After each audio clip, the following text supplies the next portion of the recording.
Precisamente la primera comida de los Verdurin al que asistió Forgeville puso de relieve todas estas diferencias, hizo resaltar sus cualidades y precipitó la desgracia de Swann. Asistía a aquella comida, además de los invitados de costumbre, un profesor de la Sorbona, Brichot, que conoció a los Verdurin en un balneario y que, de no estar tan ocupado por sus funciones universitarias y sus trabajos de erudición, habría ido a su casa muy a gusto, con mayor frecuencia, porque sentía esta curiosidad, esa superstición de la vida que, al unirse con un cierto escepticismo relativo al objeto de sus estudios, da a algunos hombres inteligentes, cualquiera que sea su profesión, al médico que no cree en la medicina, al profesor de instituto que no cree en el latín, fama de amplitud, de brillantez y hasta de superioridad de espíritu.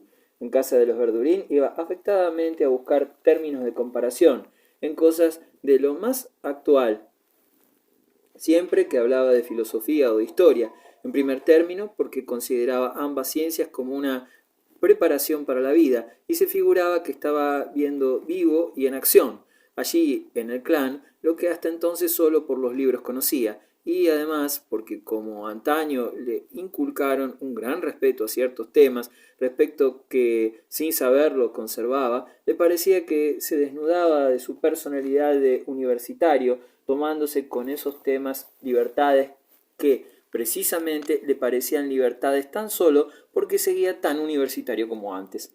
Apenas empezó la comida, el conde de Forgeville, sentado a la derecha de la señora de Verdurin, que aquella noche se había puesto de 25 alfileres en honor al nuevo, le dijo: muy original esa túnica blanca, y el doctor Cottard, que no le quitaba ojo por la gran curiosidad que tenía de ver cómo era un D o según su fraseología, y que andaba esperando el momento de llamarle la atención y entrar más en contacto con él, cogió al vuelo la palabra blanca y, sin levantar la nariz del plato, dijo: ¿Blanca? Será Blanca de Castilla. Y luego, sin mover la cabeza, lanzó furtivamente a derecha e izquierda miradas indecisas y sonrientes, mientras que Swann denotó con el esfuerzo penoso e inútil que hizo para sonreírse que juzgaba el chiste estúpido. Forgeville dio muestras de que apreciaba la finura de la frase y, al propio tiempo, de que estaba muy bien educado, porque supo contener en sus justos límites una jovialidad tan franca que sedujo a la señora de Verdurin. ¿Qué? ¿Qué me dice usted de un sabio así?, preguntó a Forgeville. No se puede hablar seriamente con él. 2 minutos seguidos. ¿También en su hospital las gasta usted así? Porque entonces, decía volviéndose hacia el doctor, aquello no debe de ser muy aburrido y tendré que pedir que me admitan. Creo que el doctor hablaba de ese vejestorio antipático llamado Blanca de Castilla, y perdóneme que así hable. ¿No es verdad, señora?, preguntó Brichot a la dueña de la casa, que cerró los ojos medio desmayada y hundió la cara en las manos, dejando escapar unos gritos de reprimida risa. Por Dios, señora, no quisiera yo ofender a las almas virtuosas, si es que las hay aquí, en esta mesa subrosa. Reconozco que nuestra inefable república ateniense, pero ateniense del todo, podría honrar en esa capeto oscurantista al primer prefecto de policía que supo pegar. Sí, mi querido anfitrión, sí, prosiguió con su buen timbrada voz, que destacaba claramente cada sílaba en respuesta a una objeción del señor Verdurin. Nos lo dice de un modo muy explícito la crónica de San Dionisio, de una autenticidad de información absoluta. Ninguna patrona mejor para el proletariado anticlerical que aquella madre de un santo. Por cierto que al santo también le hizo pasar las negras. Eso de las negras lo dice Suger y San Bernardo, porque tenía para todos. ¿Quién es ese señor?, preguntó Forgeville a la señora de Verdurin. Parece hombre muy enterado. ¿Cómo? ¿No conoce usted al célebre Brichot? Tiene fama europea. Ah, ¿es Brichot?, exclamó Forgeville, que no había oído bien. ¿Qué me dice usted?, añadió mirando al hombre célebre con ojos desmesuradamente abiertos. Siempre es agradable cenar con una persona famosa. Pero ustedes no invitan más que a gente de primera fila. ¿No se aburre uno aquí? ¿No? ¿Sabe usted, sobre todo, lo que pasa?, dijo modestamente la señora Verdurin, es que aquí todo el mundo está en confianza. Cada cual habla de lo que quiere y la conversación echa chispas. Ya ve usted, Brichot esta noche no es gran cosa. Yo lo he visto algunas veces arrebatador para arrodillarse delante de él. Pues bueno, en otras casas ya no es la misma persona. se le acaba el ingenio, hay que sacarle las palabras del cuerpo y hasta es pesado. Sí que es curioso, dijo Forcheville extrañado. Un ingenio como el de Brillot hubiera sido considerado como absolutamente estúpido en el círculo de gentes donde transcurrió la juventud de Swann, aunque realmente es compatible con una inteligencia de verdad.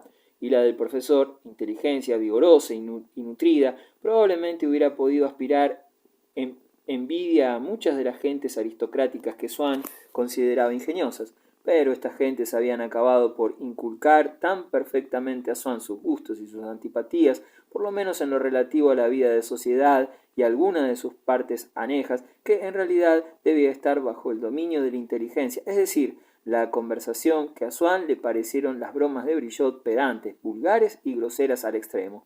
Además, le chocaban, por lo acostumbrado que estaba los buenos modales, el tono rudo y militar con que hablaba a todo el mundo el revoltoso universitario, y sobre todo, y eso era lo principal, aquella noche se sentía mucho menos indulgente a ver la amabilidad que desplegaba la señora de Verdurin con el señor Forcheville, ese que Odette tuvo la rara ocurrencia de llevar a la casa. Un poco azorado con Swann, le preguntó al llegar, ¿qué le parece a usted mi convidado? Y él, percatándose por primera vez de que Forcheville, conocido suyo hacía tiempo, podía gustar a una mujer y era bastante buen mozo, contestó, inmundo. Claro que no se le ocurriría tener celos de Odette, pero no se sentía tan a gusto como de costumbre. Y cuando Brillot empezó a contar la historia de la madre de Blanca de Castilla, que había estado con Enrique Plantagenet muchos años antes de casarse, y quiso que Swann le pidiera que siguiera su relato, diciéndole, ¿verdad, señor Swann?, con el tono marcial que se adopta para ponerse a tono con un hombre del campo o para dar ánimo a un soldado. Swann cortó el efecto a Brillot con gran cólera de ama de casa, contestando que le excusaran por haberse interesado tan poco por Blanca de Castilla y que en aquel momento estaba preguntando al pintor una cosa que le interesaba. En efecto, el pintor había estado aquella tarde viendo la exposición de un artista amigo de los Verdurin, que había muerto hacía poco, y Swann quería enterarse por él, porque estimaba su buen gusto, de si en realidad en las últimas obras de aquel pintor había algo más que el pasmoso virtuosismo de las precedentes. Desde este punto de vista es extraordinario, pero esta clase de arte no me parece muy encumbrado, como dice la gente, dijo Swann sonriendo. Encumbrado a las cimas de la gloria, interrumpió Cottard, alzando los brazos con fingida gravedad. Toda la mesa se echó a reír. Ya le decía yo a usted que no se puede estar serio con él, dijo la señora de Verdurin a Forcheville. Cuando menos se le espera una, sale con una gansada. Pero observó que Swann era el único que no se había reído. No le hacía mucha gracia que Cottard bromeara a costa suya delante de Forcheville, pero el pintor, en vez de responder de una manera agradable a Swann, como le hubiera respondido seguramente de haber estado solos, optó por asombrar a los invitados colocando un parrafito sobre la destreza del pintor maestro muerto. Me acerqué, dijo, y metí la nariz en los cuadros para ver cómo estaba hecho aquello, pues ¡ja! No hay manera, no se sabe si está hecho con cola, con rubíes, con jabón, con bronce, con sol o con caca. ¡K-L-M! exclamó el doctor, pero ya tarde y sin que nadie se fijara en su interrupción. Parece que no está hecho con nada, prosiguió el pintor, y no es posible dar con el truco, como pasa con la ronda o los regentes, y la garra es tan fuerte como puede hacerlo Rembrandt o Holst, lo tiene todo, se lo aseguro a ustedes, y lo mismo que esos cantantes que, cuando llegan a la nota más alta que pueden dar, siguen luego en voz de falsete, piano. El pintor se contentó con murmurar riendo, como si el cuadro a fuerza de ser hermoso resultara ya risible. Huele bien. La marea, le marea a uno, le corta la respiración, le hace cosquillas, y que no hay modo de enterarse cómo está hecho aquello. Es cosa de magia, una picardía, un milagro, y echándose a reír, un timo, vaya. Y entonces se detuvo, enderezó gravemente la cabeza y, adoptando un tono de bajo profundo que procuró que le saliera armonioso, añadió, y qué honrado, excepto en el momento en que dijo, más fuerte que la ronda, blasfemia que provocó una protesta de la señora de Verdurin, la cual consideraba la ronda como la mejor obra del universo, sólo comparable a la novena y a la Samotracia, y cuando dijo aquello otro de hecho con caca, que hizo lanzar a Forcheville una mirada alrededor de la mesa para ver si la palabra pasaba, y al ver que sí, arrancó a sus labios una sonrisa mojigata y conciliadora, Todos los invitados, menos Swann, tenían los ojos clavados en el pintor, fascinados por sus palabras.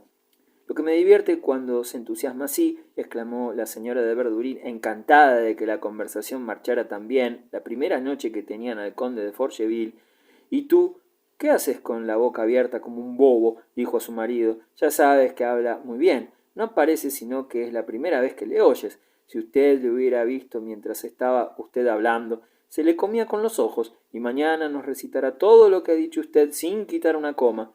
«No, no, lo digo en serio», repuso el pintor encantado de su éxito. «Parece que se creen ustedes que estoy hablando para la galería y que todo es charlatanismo. Yo los llevaré a ustedes a que lo vean y a que me digan si he exagerado algo. Me juego la entrada a que vuelven más entusiasmados que yo».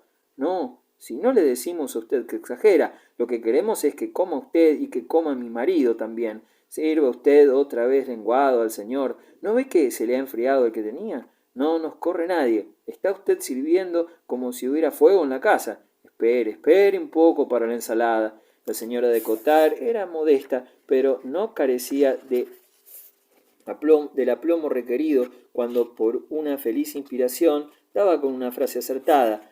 Veía que tendría éxito, aquello le inspiraba confianza y la lanzaba, más que por sobresalir ella, para ayudar a subir a su marido, así que no dejó escapar la palabra ensalada que acababa de pronunciar la señora de Verdurin. «¿Es la ensalada japonesa?», dijo a media voz, volviéndose a Odette, y contenta y azorada por la oportunidad y el atrevimiento con que supo hacer una alusión discreta pero clara a la nueva y discutida obra de Dumas, se echó a reír con risa de ingenua, poco chillona, pero tan irresistible que no pudo dominarla en unos instantes. «¿Quién es esa señora?», dijo Forcheville. «Tiene gracia. No, no es ensalada japonesa, pero si vienen todos ustedes a cenar el viernes, se la haremos». «Le voy a usted a parecer muy paleta, caballero», dijo a Swann la señora del doctor, «pero confieso que aún no he visto esa famosa Francillon, que es la comidilla de todo el mundo. El doctor ya ha ido a verla. Recuerdo que me dijo cuánto se alegró de encontrarle a usted allí y gozar de su compañía. Y luego no he querido que volviera a tomar billetes para ir conmigo. Claro que en el teatro francés nunca pasa uno la noche aburrida, y además trabajan todos los cómicos muy bien. Pero, como tenemos unos amigos muy amables, la señora de Cottard rara vez pronunciaba un nombre propio, y se limitaba a decir unos amigos nuestros, una amiga mía, por distinción, y como un tono falso, como dando a entender que ella no nombraba más que a quien quería, que tienen palco muy a menudo y se les ocurre la feliz idea de llevarnos con ellos a todas las novedades, que lo merecen. Estoy segura de ver Francillon poco antes o un poco después y de poder formar mi opinión. Ahora que no sabe una qué decir, porque en todas las casas a donde voy de visita no se habla más que de esa maldita ensalada japonesa.